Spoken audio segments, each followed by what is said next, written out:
দিনটা ছিল মঙ্গলবার দিন সন্ধ্যাবেলা। আমি, ছেলে আর হাজব্যান্ড রেডি হয়ে নিয়েছি। আমাদের এখানে 4টে কালী পুজো একসাথে একই দিনে হয়, সেই ঠাকুরই দেখতে বেরিয়েছি। বেশ অনেকটা রাত করেই বেরিয়েছি, প্রায় 9টা সাড়ে 9টা এরকম হবে।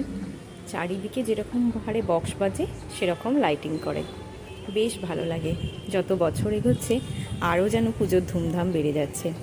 আমাদের বাড়ির দিকে 3টে পুজো হয় আর স্টেশনের ওপারে একটা পুজো হয়, আর সেখানেই প্রচুর পরিমাণে মেলা বসে।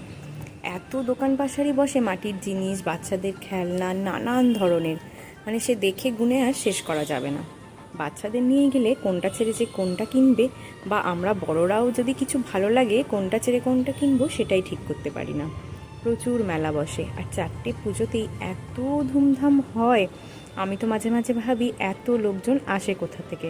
প্রত্যেকটা পুজোয় সমান তালে ভিড় হয়। তো যাই হোক, আমরা যে স্টেশনের ওপারে এসেছিলাম সেখানেই পুজো দিলাম। এই হলো সেই মা কালী। এখানে পুজো দিয়ে বেশ অনেকটা সময় কাটিয়ে কিছু বাদাম ভাজা নিলাম।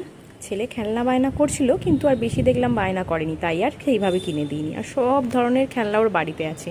খেলনা কেনা মানেই বাড়ি নিয়ে এসে খালি জড়ো করা। আবার চলে এসেছি অন্য একটা পাড়াতে।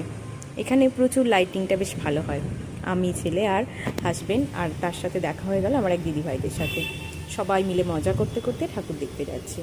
কালী পুজোর দিনটা মজা হয় ঠিক কথা, কিন্তু এই সারাটা দিন এত পরিমাণে বক্স বাজে চারদিক থেকে, মানে কান পাতা দায় হয়ে যায়। বিকেল থেকে তো মাথা যন্ত্রণা শুরু হয়ে যায়।